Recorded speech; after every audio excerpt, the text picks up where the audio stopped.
Wraith by William Toney. Chapter 30. The Wounded Wraith.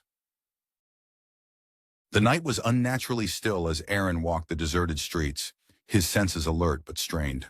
Shadows flickered in the corner of his vision, and a chill hung in the air that had nothing to do with the temperature. "Allistor," Aaron muttered under his breath, his voice low and tense. "Something feels off." From the corner of his mind, Allistor's voice responded, cool and sardonic. "Of course it does. You've stumbled into the spider's web, my dear Aaron. Can't you feel the threads tightening?" Aaron didn't reply. His focus was on his surroundings, searching for signs of danger. The city seemed different tonight, as though it was holding its breath. He moved cautiously, every muscle in his body coiled and ready for action. Ahead, the faint glow of streetlights illuminated a seemingly quiet alley. But Aaron's instinct screamed at him. He hesitated, his eyes narrowing. Something wasn't right. Jason's trap. Jason Black watched from the shadows, his lips curling into a grin. Eris stood beside him, her golden eyes alight with amusement. "You've done well, Jason," she purred. "Now let's see how the Wraith handles this." Jason nodded, his grip tightening on the pendant around his neck. With a flick of his hand, he conjured the first illusion. The alley ahead transformed into a welcoming passage, warm light spilling from imagined windows above. The faint hum of distant conversation gave it a sense of life. Aaron stepped into the alley cautiously, his shadows swirling protectively around him.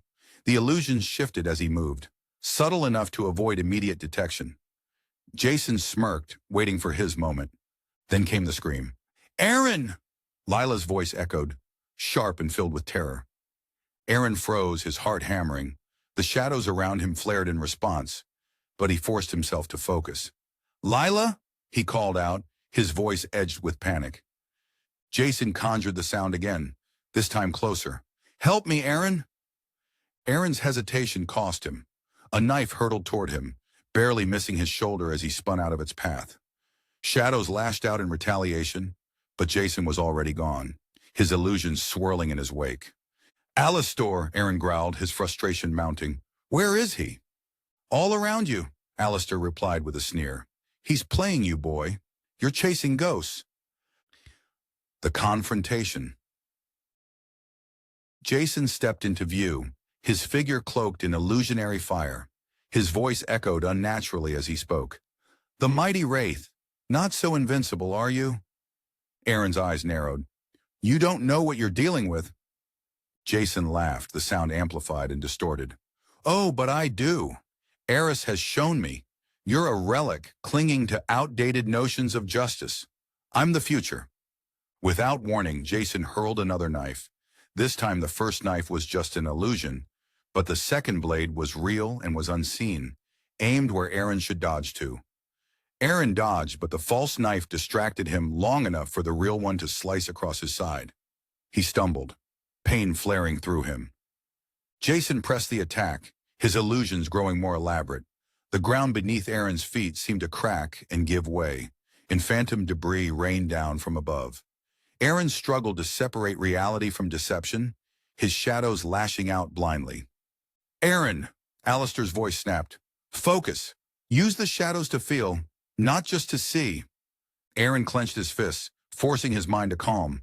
He closed his eyes, letting the shadows around him reach out like tendrils, searching for Jason.